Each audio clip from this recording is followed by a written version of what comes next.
So Charizard, one of the lucky few Pokemon to survive the ban hammer, will remain in the ZU tier. Folks, today I'm just going to give you the quick rundown on what exactly transpired and what this means for the ZU tier. ZU a tier nobody cares about. 15 people qualified to have a say-so as to whether or not this Pokemon should be banned. And not many people are even discussing what this actually means, but that's not going to stop us.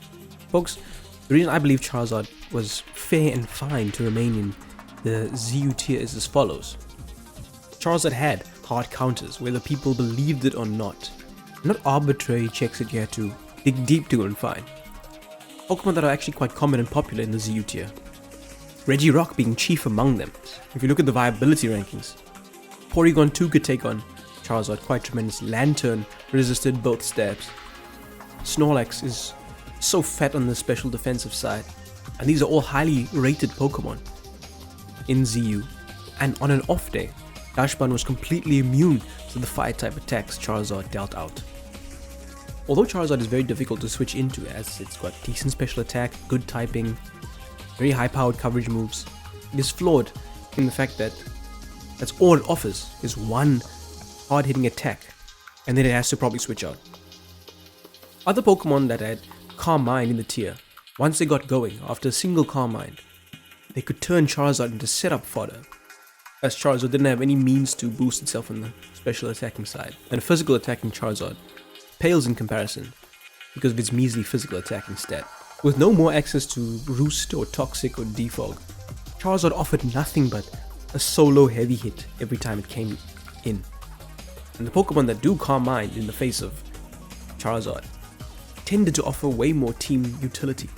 But Charizard was not a threat that you had to hit the panic button over, like other setup sweepers in the tier. Since Charizard was advertised to be so popular, it was not an unusual feat to see Pokemon packing surprise weapons. Vikavolt I've seen run Custap Berry, purposefully getting to low range, or you could even run Aqua Berry, so that when you get hit with a fire attack, you can surprise it, removing one of the opponent's best Pokemon. Even other Pokemon such as Hisui and Avalugg, with a sturdy ability, which sometimes sacrifice itself against Delta up, and then simply outclass your Charizard because of the Custap Berry. And there was nothing Charizard could do against such a feat if you didn't know it was coming. A third reason is that the hazard removal in the tier is absolutely pathetic. Braviary is amongst the best hazard removers in the tier, and more often than not you don't want to be using your Braviary for utility, more so for offense and for heavy hitting with its high powered Brave Birds. And the magic bouncing Hatchram, although a Pokemon equipped with the Eviolite and a powerful ability, it is very difficult to play it correctly for newcomers and for the average player on the ladder.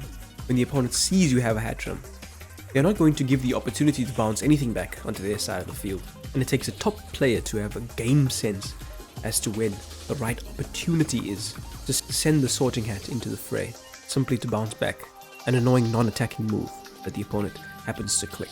As such, Hatchram was not too difficult to take advantage of. And that limited Charizard to primarily running a heavy duty boot set. In the ZU tier I've noticed that anything can work at any time if you really dedicate your team to it, because I believe ZU is the largest tier that Smogon has, even though it's unofficial because nobody plays it, sadly as that may be. But Charizard's reliance on heavy duty boots put a damper in its power, and more often than not you would see Charizard playing a very linear playstyle, running the same 4 coverage moves, doing the same antics throughout the games. Folks, of course in this video we did not discuss every reason why Charizard was not broken in ZU, but I for one am grateful that finally a Pokemon has avoided the ban hammer. It's been a while since I've heard of anything like this transpire. If Charizard was banned from ZU, it would have never made it in PU. It would have essentially led to Charizard being deleted from the game. As when last have you seen regular Charizard being used in any capacity in Generation 9? So onto the 11 out of the 15 that actually voted to say that Charizard should not be banned. A wise decision was made by them. Let me know in the comments down below, folks, what do you think of Charizard in ZU? Although it is in the most garbage tier of all, I believe it needs to always be a king of the low tiers. That's what Charizard's famous for in singles. King of the low tiers. Clearly it's king of the lowest of the low tiers. So let's not disrupt its mojo. Are there any other reasons you could come up with and think about why Charizard is a fair Pokemon in the ZU tier?